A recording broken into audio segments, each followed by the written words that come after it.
The briefing room at Camp Pendleton was never quiet. Even before the day's session began, the space buzzed with overlapping voices, the shuffle of boots on linoleum, and the low hum of projectors preparing to light the screen. This wasn't just another training update. Every officer in the room knew today's briefing involved joint coordination with special detachments, the kind of gathering where reputations were sharpened or broken. Rows of Marines, their uniforms crisp and pressed, filled the space with practiced composure. They leaned casually against desks, whispered among themselves, and kept one eye on the door, waiting for the colonel to arrive. In that sea of familiarity, there was one anomaly. A woman standing near the back, arms loosely crossed, saying nothing. She had arrived quietly, slipping into the room as though she belonged yet, without the introductions that usually preceded someone new. At first glance, she didn't demand attention. Her boots were regulation, her fatigues unremarkable, and her expression calm to the point of being unreadable. But that calmness unsettled people. Most newcomers carried nervous energy, fidgeting or overcompensating with forced confidence. She did neither. She observed. She listened. She remained perfectly still, like someone who had long ago learned that silence could be louder than any voice. Whispers started almost immediately. "Who's she with?" One lieutenant muttered under his breath to another. "Intelligence? CIA?" The guesses multiplied, each one dismissed as quickly as it was spoken. Whoever she was, she didn't fit the mold. The door at the front swung open, and the room snapped to order. Colonel Matthew Harlan strode in, his presence commanding before he spoke a word. Years of service, combat tours, and a reputation for discipline clung to him like an aura. He wasn't the kind of officer anyone wanted to cross. He made his way to the podium, glanced at his notes, and began his remarks with the gravel-voiced authority that came from decades in the Corps. "Gentlemen, ladies, we're here to prepare for joint readiness operations. What happens here will dictate how smoothly we function in theater. No excuses. No lapses." The officers listened, nodding, jotting notes, their usual mixture of interest and fatigue etched into their expressions. The colonel outlined logistics, assignments, chains of command. Yet even as he spoke, his eyes swept the room with the precision of a man who noticed everything. And then he saw her. She hadn't moved since the session began. Her gaze was forward, unflinching, not rude, but not deferential either. It was the kind of gaze that didn't ask permission. Something about her posture, the way she occupied space without needing to prove herself, caught him off guard. He continued speaking, but his mind was already working, cataloging possibilities. She wasn't on his list of expected attendees. He finished a sentence, then paused. The silence that followed was sharp. He looked directly at her. "You," he said, his voice cutting through the room. "Captain, what's your call sign?" The officers turned as one, eyes snapping toward her. The sudden spotlight of attention would have rattled anyone unaccustomed to being forced into the center. But she didn't flinch. Her face remained composed, her shoulders square, her breathing measured. The colonel rarely asked questions lightly.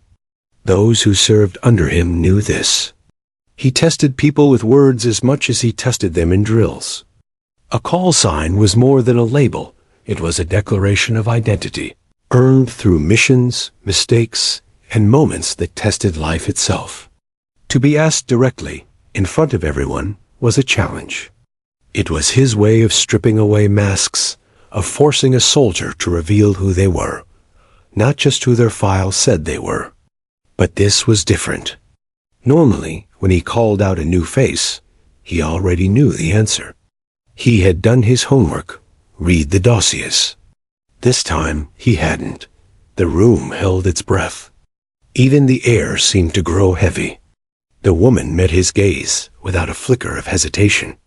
She didn't rush to respond, nor did she stall as though caught off guard. Her silence, brief though it was, seemed intentional, like she was measuring whether the man deserved her answer. Around her, the Marines shifted uncomfortably. Some smirked, expecting her to falter. Others leaned forward, curious. A few looked almost sympathetic, knowing how ruthless the colonel could be with those who showed weakness. The colonel narrowed his eyes, waiting. "Your call sign, Captain. Now." The tone carried authority, but beneath it was something else: curiosity. He had spent a lifetime reading soldiers, and this one didn't fit. He expected resistance, maybe nervousness, a stammer. Instead, what he got was unnerving calm. It was then the room began to sense it too. The stillness she carried wasn't nerves, it was confidence. Not the brash confidence of a fresh graduate, but the quiet, unshakable kind that only came from survival. She didn't need to assert herself, because she already knew who she was. Seconds ticked by. Every one of them stretched longer than the last. The projector hummed. The fluorescent lights buzzed faintly, but no one moved. No one spoke. Her lips parted, and though her words had not yet formed, the weight of them already pressed on the room. The briefing room smelled faintly of coffee, gun oil, and sweat, the perfume of Marines, packed into one space too long. Maps were spread across the walls, satellite images pinned in neat rows. The projector hummed with a faint whine, its light flickering across the stern face of Colonel Matthew Harland. He was a man cut from stone, his uniform pressed so sharp it could slice paper, his chest lined with ribbons earned in battles most of the younger men only read about in textbooks. His reputation was simple. He broke Marines down to rebuild them stronger. He tolerated no excuses, no weakness, and he demanded respect in every breath of the room. Today was no different. The colonel's eyes swept across the rows of officers. Most sat straight-backed, pens poised, pretending they weren't nervous. But the atmosphere carried more than routine tension. It carried the simmering weight of expectation. Something about today felt different. "Call signs," the colonel barked suddenly, breaking the hush. His voice cracked through the air like gunfire. "Every Marine worth his salt earns one. Not given, earned. A call sign is more than a nickname. It's a history. It's how your brothers and sisters remember you when you're not there to speak for yourself." The words rolled over them like thunder. Everyone in the room shifted uneasily, their own call signs echoing silently in their minds. Some were proud, some embarrassed, some carried weight only those present on certain nights in certain battles would understand. The colonel continued pacing. "When I call on you, you'll state your name, your rank, and your call sign. Loud enough that if you don't have one, I'll know you're lying." The officers exchanged nervous glances. This wasn't procedure. This wasn't standard. This was Harlan testing them, pressing for cracks, forcing confidence where insecurity lived. One by one, the officers stood when called. Lieutenant Carter, call sign Reaper. Captain Diaz, call sign Bulldog. Major Hensley, call sign Steeljaw. The names carried across the room with varying levels of bravado, some more impressive than others, but each accepted with the colonel's slight nod. Then his gaze shifted, locking on the one officer who had remained still, quiet, almost invisible at the back of the room. She had been there all along, unnoticed by most, her posture steady, her eyes sharp, but her presence subdued. The colonel stopped pacing. His stare pinned her like a rifle sight. "You." The room followed his gaze, heads turning as though realizing for the first time that she was there. She didn't flinch, didn't move. "Name, rank, call sign," Harlan demanded. For the first time she stirred. Slowly, deliberately, she rose to her feet. Her uniform bore no extra shine, No flamboyant display, just regulation neatness. But there was something in the way she carried herself. A calmness that was almost unnerving, as though the storm of the colonel's intensity rolled off her like rain on glass. "Captain," she said evenly. Her voice was firm, but not loud, carrying just enough strength to reach every corner of the room. "Call sign." She paused for the briefest of moments, and in that pause, the room held its breath. "Phantom 7. The words landed like a grenade. For a second, no one moved. Then the whispers started. Quiet at first, like wind sliding through cracks, then louder, more urgent. The name rippled from row to row, each officer repeating it as though testing if it was real. "Phantom 7? Did she say phantom? No way." The colonel's expression froze. His eyes narrowed, but it wasn't anger that flickered there. It was something else, something no one in the room had ever seen in him before. Recognition, because the colonel had heard that name before. Every Marine who'd been long enough in the fight had. It wasn't a call sign spoken in casual company. It was whispered, cautiously, like speaking it too loud might summon something unnatural. The Phantom. A ghost in the battles of Iraq. A shadow in Afghanistan. A sniper who appeared when hope was gone, who turned the tide when death was certain, and who vanished before anyone could thank her. Some said Phantom 7 wasn't real. Some swore they had seen her through their scopes in the distance. Impossible shots fired from nowhere, saving them when no one else could. And here she was, standing calm, offering the name as casually as if she'd said Bulldog or Reaper. The room didn't just stir, it shook. Eyes widened, jaws slackened, pens froze mid-scribble. The myth had taken flesh before them, and none of them were prepared for it. The colonel's jaw worked, but no sound came at first. He was never speechless. Not Harland. And yet, staring at her, he couldn't summon the immediate fire he gave every other officer. His mind raced through the whispers he'd heard, the after-action reports with classified sections blacked out, the stories told in tents and bars late at night when Marines shared impossible tales. And all those fragments converged on one fact. Phantom 7 was not supposed to exist in this room. The officers leaned forward, straining, waiting for the colonel's response. Waiting to see if he would call her a liar, if he would laugh it off, if he would demand proof. But deep down, they all saw it. The way his face had changed. The way his confidence had faltered for the first time in their memory. The colonel knew. And the silence that followed was heavier than any roar of gunfire they had ever heard. Colonel Matthew Harland was not a man accustomed to silence. In his decades of service, silence usually meant fear of making a mistake, fear of saying the wrong thing, fear of being singled out. And he thrived on that fear. It was how he measured strength. A Marine who couldn't handle pressure in a briefing room certainly couldn't handle the chaos on a battlefield. His eyes stayed locked on the woman in the back, the one who had already disrupted the rhythm of his session simply by existing. She hadn't spoken once, hadn't shifted her weight, hadn't betrayed a single ounce of unease. Most officers would at least avert their gaze when challenged. She didn't. The colonel's jaw tightened. He wasn't about to let her win this standoff. "Your call sign," he repeated, louder this time, his voice booming against the walls. "Speak it, Captain. Or have you forgotten it?"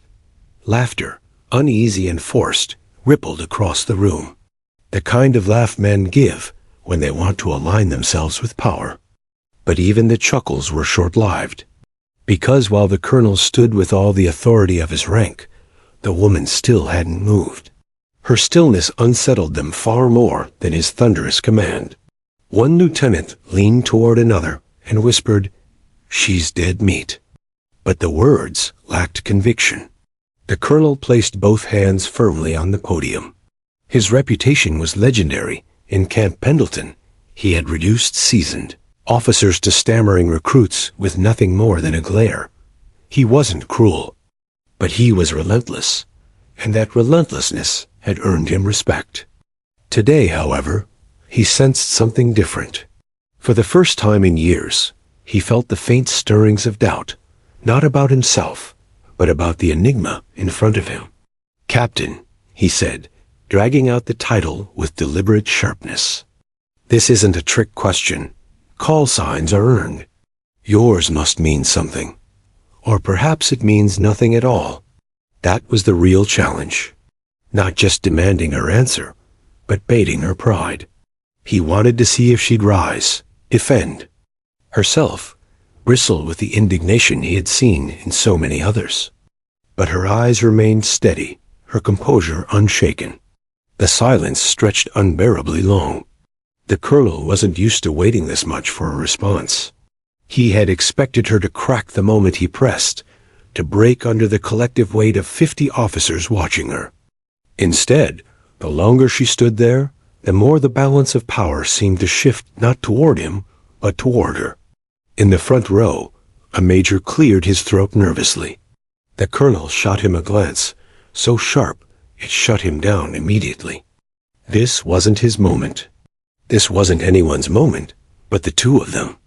"You're in this room for a reason," the colonel continued, his tone low now, dangerous.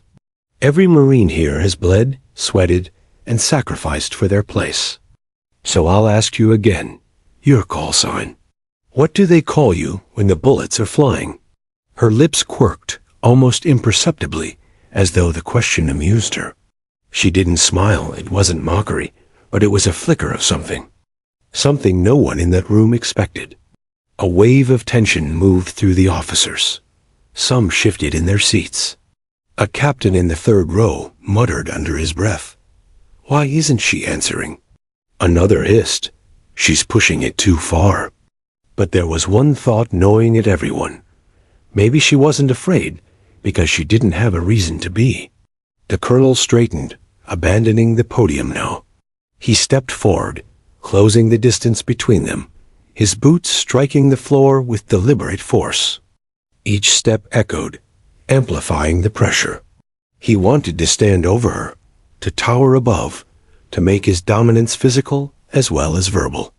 When he stopped just a few feet away, the room felt like it had shrunk around them. His frame was broad, his chest out, his presence commanding. By contrast, she looked smaller, lighter, almost delicate, yet nothing about her suggested fragility. "Captain," he said again, this time softer, almost a growl. "What is your call sign?" Now every officer in the room leaned in. This was no longer a briefing, it was a duel, a test of wills. She inhaled slowly, the rise and fall of her chest steady as if she had rehearsed this moment 100 times. Then she tilted her head just slightly, as though considering whether to dignify the question with an answer at all. In that pause, something remarkable happened. The colonel realized the room wasn't watching him anymore. They were watching her.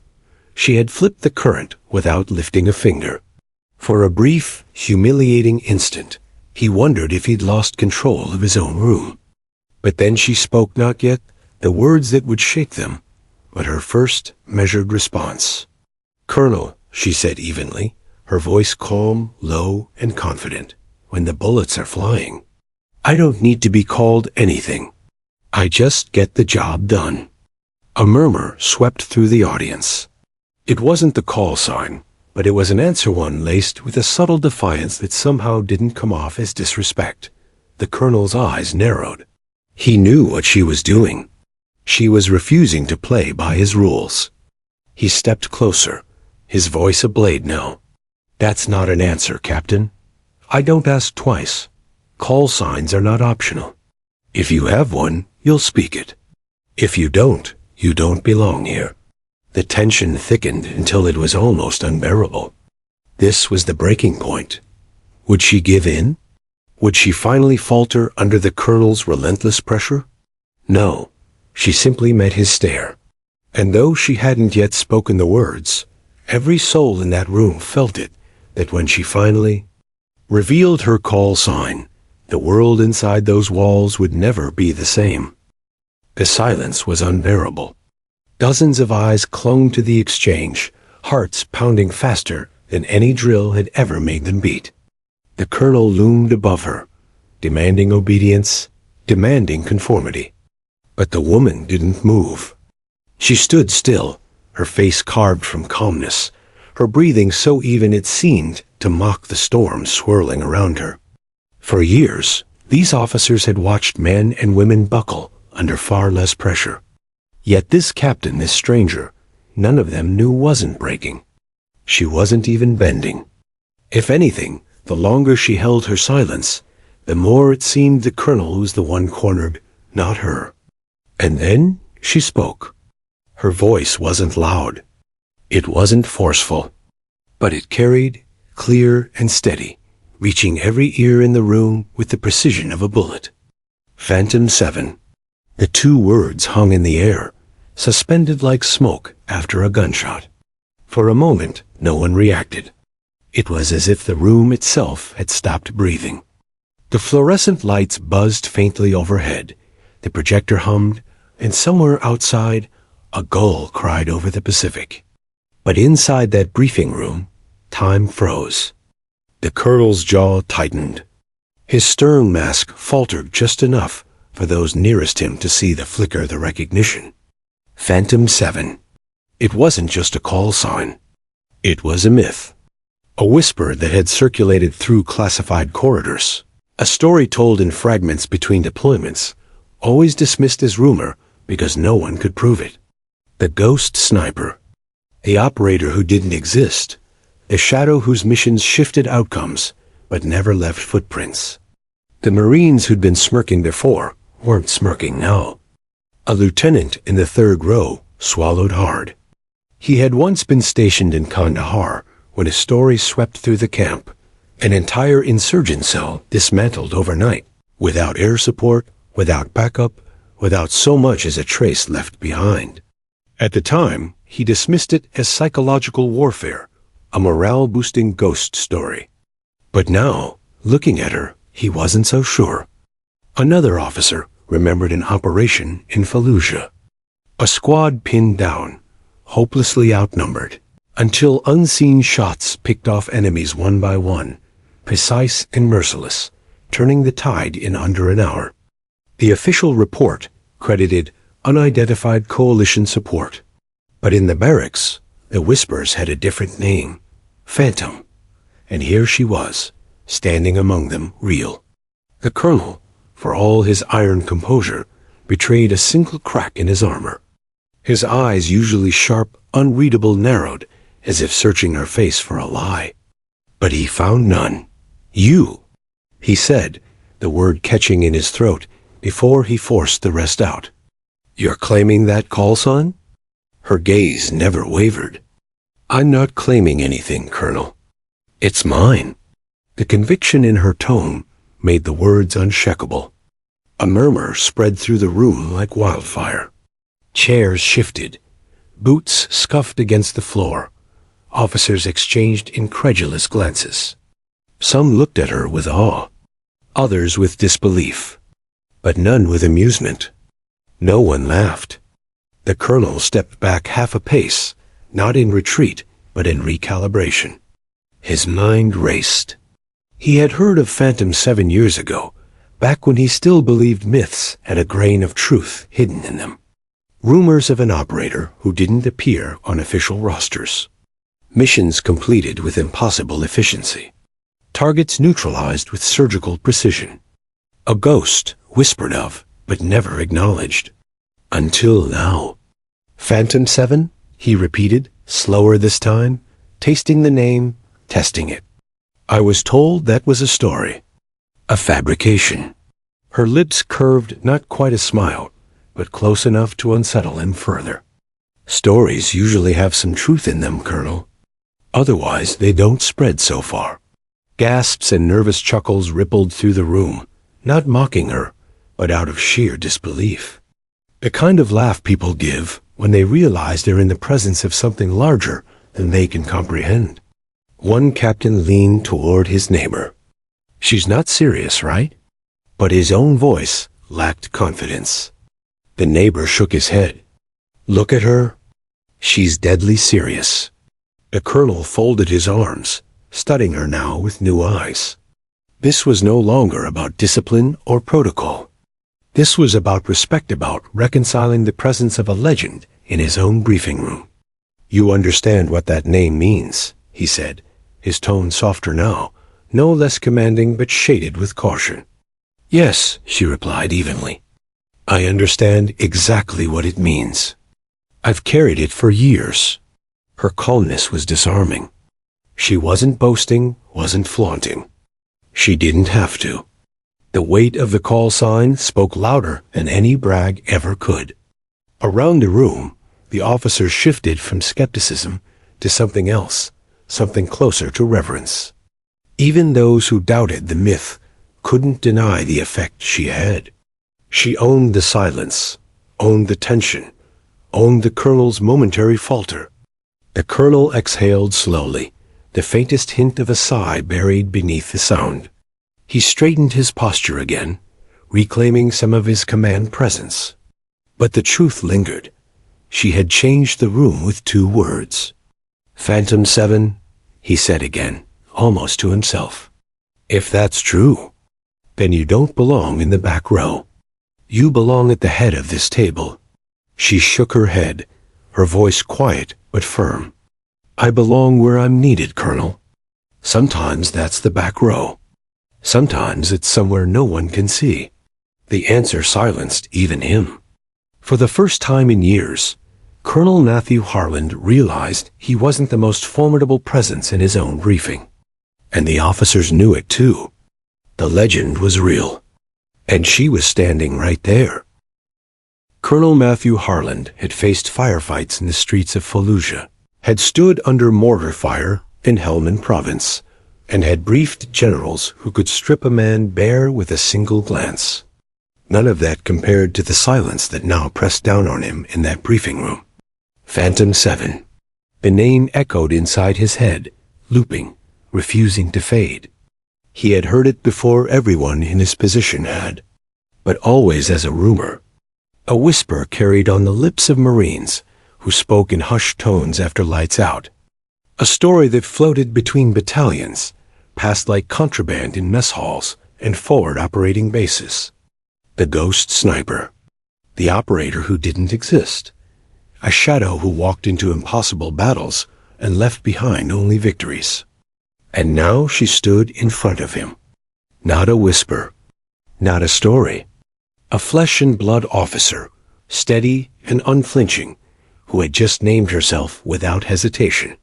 Harland's throat felt dry. He wasn't a man given to hesitation, but he found himself frozen, not by fear, but by the collision of myth and reality. He studied her face, her stance, searching for cracks. Surely this was some mistake, an exaggeration, a prank, a misdirection. But no, she wasn't posturing. She wasn't puffing her chest. She had said the words like a fact of nature, as inevitable as sunrise. The room hadn't moved either. 50 officers sat stiff in their seats, trying to process what they had just heard. Some glanced at one another, their expressions demanding confirmation. Did she really just say that? Others stared at her with wide eyes, as though looking at a ghost. The atmosphere, once buzzing with the restless energy of a routine briefing, had turned heavy, reverent, almost suffocating. One young lieutenant shifted uneasily. He had heard stories from his uncle, who had served in Mosul, tales of a sniper who could hit moving targets at impossible distances, who seemed to know enemy positions before anyone else. The lieutenant had laughed it off back then, chalking it up to exaggeration. But now, seeing the colonel, the unshakable Harland, stunned into silence, he wasn't laughing anymore. Harland finally drew in a breath, though it sounded heavier than usual. He wanted to speak, to reassert control of the room, but the words wouldn't come. What could he say? Deny her? Call her a liar? The conviction in her voice had left no room for doubt. He thought back to a classified briefing he had sat in on years earlier. The details were vague, deliberately so, but there had been mention of a mission in northern Afghanistan, one that should have ended in disaster. Instead, it had ended with 20 Marines alive and an enemy stronghold reduced to rubble. No support had been officially credited, just outside assistance. Harland had pressed a friend afterward, asking who had pulled it off. The man had smiled faintly and muttered a single word, "Phantom." At the time, Harland had dismissed it as a morale-boosting myth. But now, the officers were waiting for the colonel to respond, to tell them what to think. And for the first time in years, he realized he didn't have an immediate answer. His authority had always been absolute in this room. Now it hung in the balance, fragile as glass. He clenched his jaw, forcing his features back into control. He could not afford to falter, not in front of them. But his silence betrayed him. The longer he stood without speaking, the more powerful her presence became. The woman Phantom 7 remained utterly calm. She didn't gloat. She didn't flinch. She let the silence do the work for her, knowing it carried more weight than any explanation she could give. Finally, Harland found his voice. It came out quieter than intended, but steady. "Phantom 7, he said, almost as if testing the sound of it.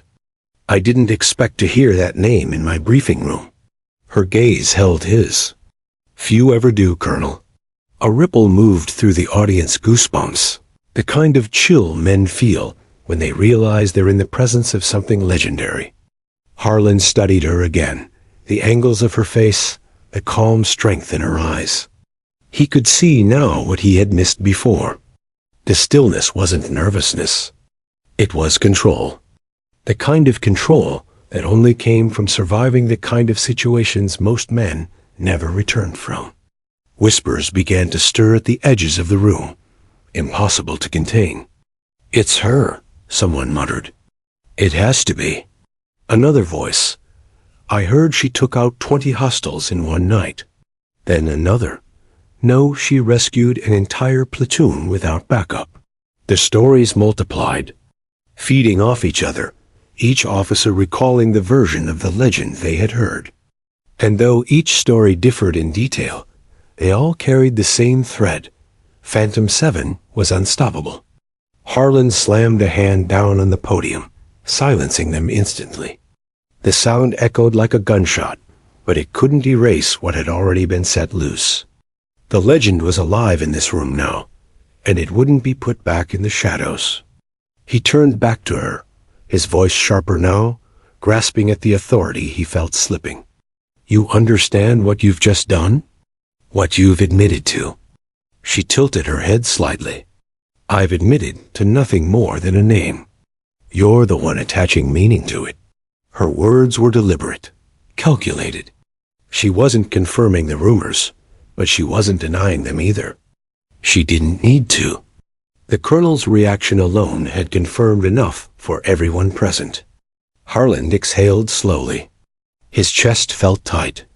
For the first time in years, he understood what it meant to be humbled, not by rank, not by superior officers, but by truth. He gave a single, sharp nod. It was all he could manage, and all that was necessary. The room understood the signal.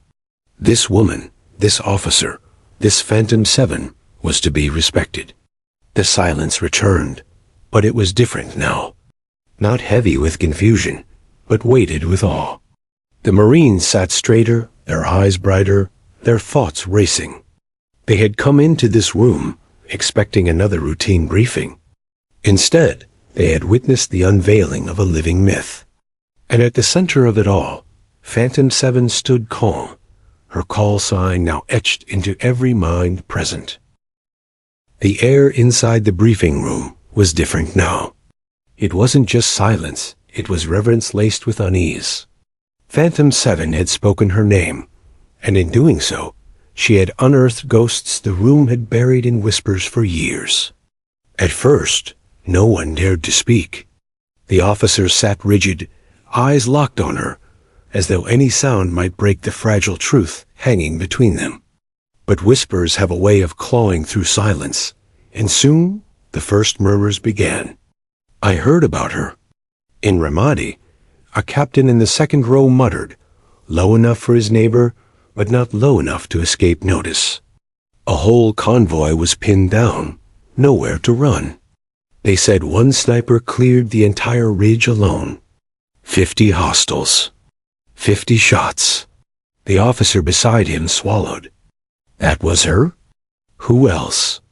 On the other side of the room, another voice joined in. Afghanistan. I was there. Operation Iron Dagger.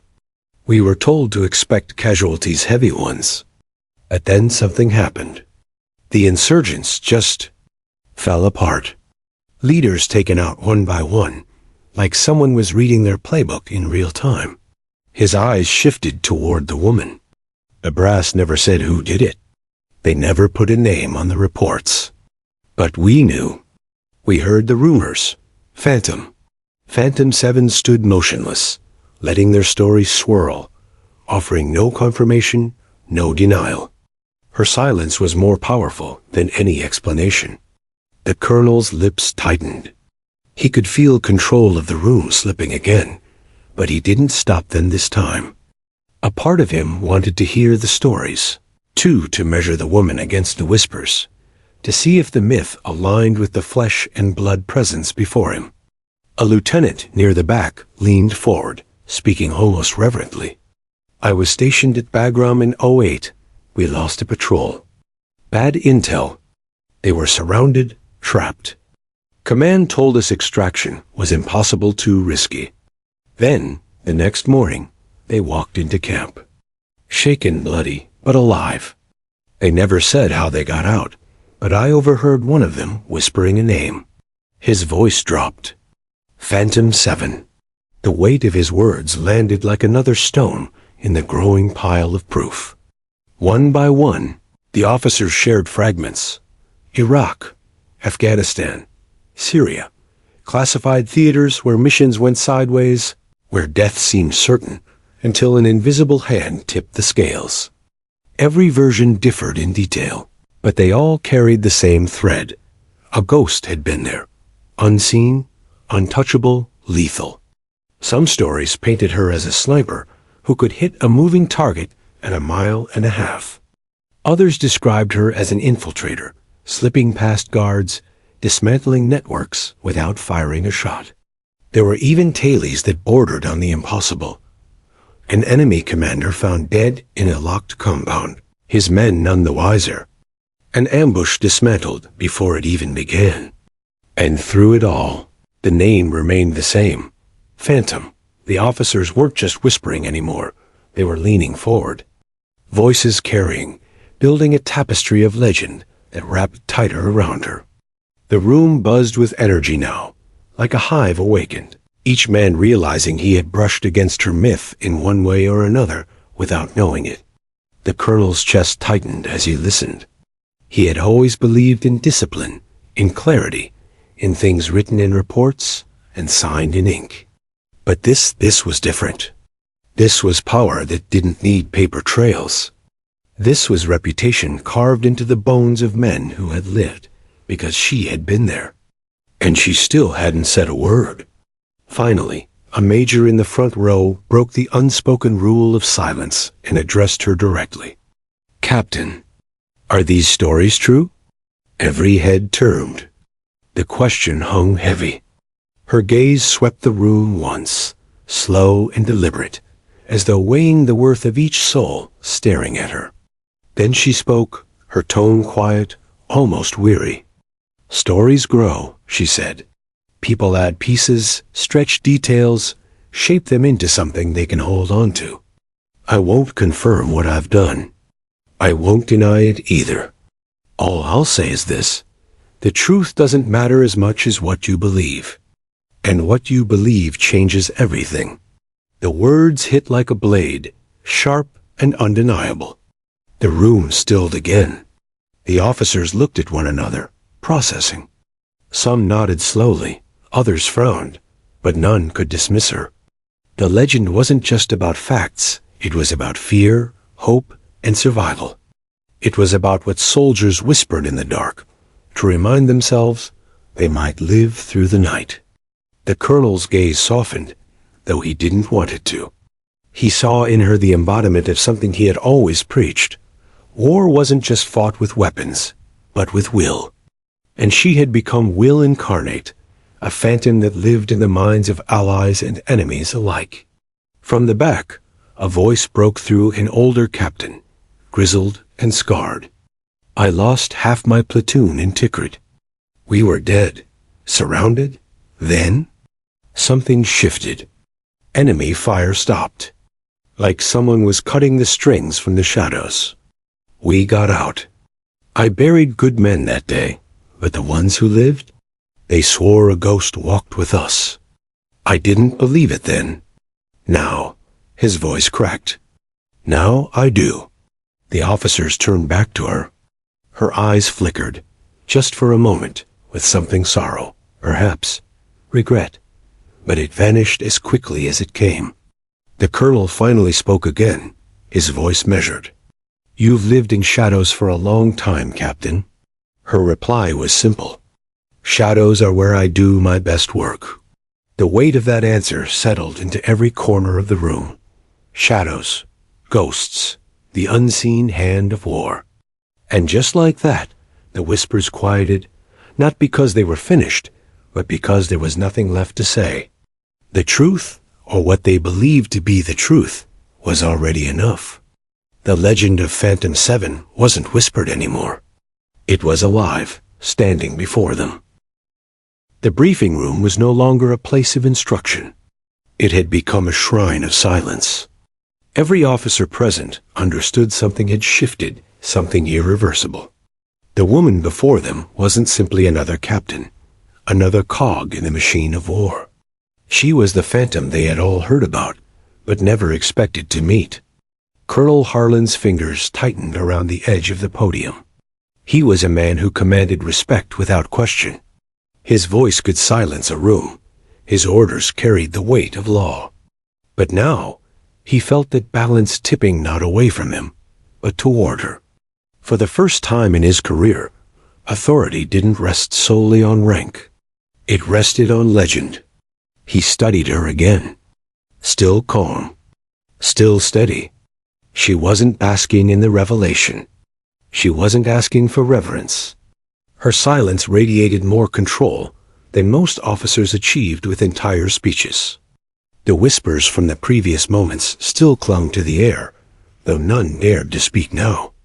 They had seen her, they had heard her name, and now they were waiting for the colonel to decide what would come next. Harlan cleared his throat. His voice was firm, but it carried an edge, almost reluctant. "You understand, Captain, what your name means to these men. To all of us." She gave a small nod, but no words followed. "It means fear to the enemy," he continued. "It means survival to the Marines who've lived because of it. But it also means chaos, because myths have a way of taking on a life of their own. Command doesn't like myths." That earned a ripple in the room, a flicker of truth every officer recognized. Myths inspired, but myths also threatened structure. A ghost was harder to control than a soldier. Phantom 7 finally spoke, her tone even, carrying no apology. Command doesn't have to like myths. They only have to accept results. The words landed with a quiet thunder. Results. That was the language every Marine understood. In war, the body count and the living roster told the real story, and by those measures, Phantom 7's shadow had written volumes. A younger lieutenant, emboldened by her calm, leaned forward. "Sir, with respect, results are why we're alive." His voice faltered under Harlan's glare, but he didn't retract the statement. The colonel's eyes narrowed. Normally, dissent would have been crushed in an instant. But this time, Harlan let it hang in the air. Because deep down, he knew the lieutenant was right. The woman's presence had unmoored the balance of the room. It wasn't just about her legend anymore. It was about what she represented, the possibility that authority wasn't confined to brass, to stars and stripes. Authority could be earned in shadows, in silence, in the kind of sacrifices no after-action report ever captured. Harland finally exhaled, the sound more weary than commanding. I've been in this course long enough to see men made into legends. Most of them don't live long enough to watch their myths grow. His eyes locked on her. You're the first I've seen standing here, breathing, while the stories circle the room like wildfire. Her gaze softened, almost imperceptibly. Legends aren't made for the people they're about, Colonel. They're made for the people who need them. It was the kind of statement that sank into bones. The kind of truth every officer recognized, but rarely said aloud. Legends weren't for glory. They were for survival. They gave soldiers something to cling to when the world went black and bullets tore the night. The respect in the room deepened. It wasn't noisy or loud, it was quiet, the kind of respect born in foxholes, in shared sacrifice. Officers sat straighter, their eyes sharper, their chins higher. They weren't just in the presence of rank anymore. They were in the presence of someone who had walked through fire and carried others out with her. Harland could feel it too, though admitting it felt like swallowing glass. For decades, he had been the pillar in every room. Now, for the first time, he wasn't the tallest presence. He adjusted his posture, not to reassert dominance, but to acknowledge hers. It was subtle, but every officer saw it. A shift in stance. A yielding without surrender. Respect given, not demanded. The room held its breath. "Captain," Harland said finally, his voice quieter, deliberate. "You carry a name that weighs heavier than rank. But this room needs clarity. Are you here as Phantom 7 or as captain on duty?" The question was razor sharp. If she claimed the myth, she became untouchable but dangerous. If she claimed the rank, she returned to the fold, but the whispers would never fade. Her answer came without hesitation. "I'm here as both."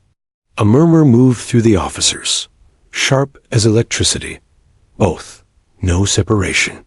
No division between the legend and the duty. She wasn't choosing one world over the other. She was both the soldier and the shadow. Harland stared at her, searching for weakness, but found none. And in that moment, something inside him shifted. For the first time, he recognized her not as a threat to his authority, but as a force that could stand beside it. Respect not demanded, not given lightly, settled into the room. Every man present felt it. The colonel nodded once, sharp but genuine.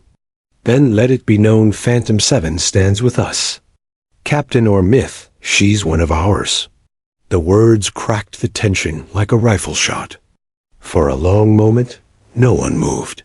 Then, slowly, like a tide breaking, the officers straightened in unison. It wasn't applause. It wasn't cheers. It was something quieter, deeper. A room full of hardened Marines giving their silent acknowledgement, their respect. Phantom 7 didn't smile. She didn't bow. She simply stood, steady as ever, letting the respect wash over her without breaking the calm that defined her. And for the first time in years, Colonel Harland realized he wasn't standing above his men. He was standing beside someone who had earned the kind of loyalty no rank could command. The myth was no longer a whisper. It was alive, and it was here. The silence in the briefing room stretched, but it no longer carried tension. It carried weight. The kind of weight soldiers feel when they realize they've witnessed something they'll tell their children about one day. Colonel Harland stood taller now, though his posture carried less dominance and more acknowledgement.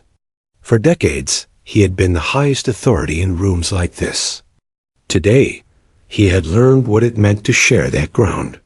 Phantom 7 stood motionless, her hands behind her back, her gaze steady.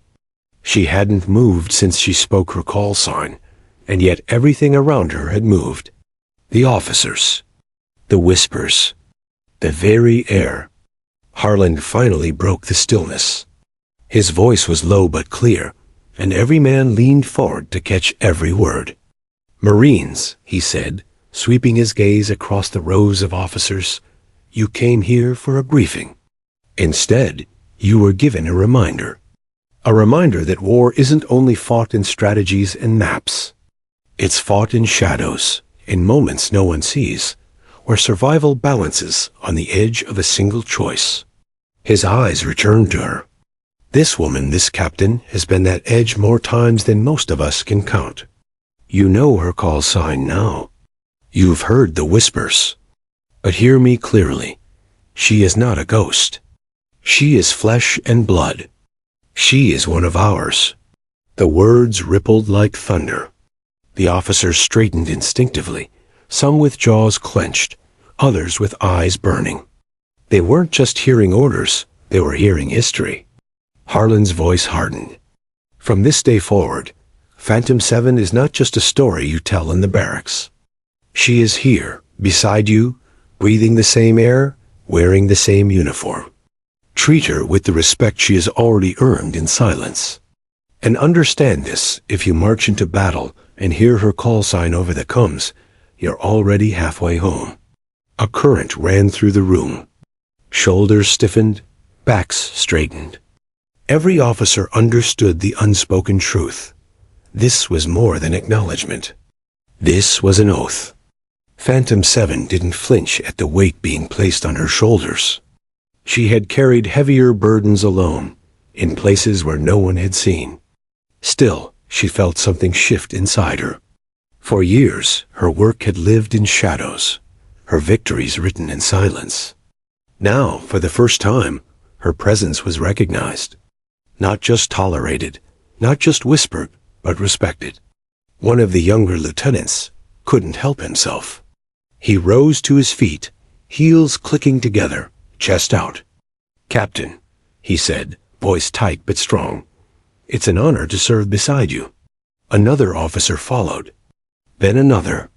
One by one, the entire room rose, not in salute, not by order, but by instinct. A silent standing acknowledgement. Not of her rank, of her. Phantom 7 inclined her head slightly, acknowledging them in return. She didn't smile. She didn't bow. She didn't need to. The moment was larger than gestures. Harland watched it unfold, and for the first time in years, he felt something rare. Pride mixed with humility.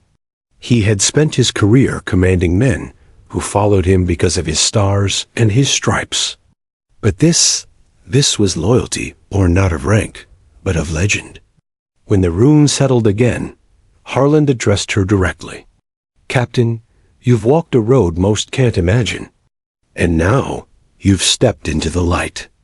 That takes more courage than any mission." She met his gaze.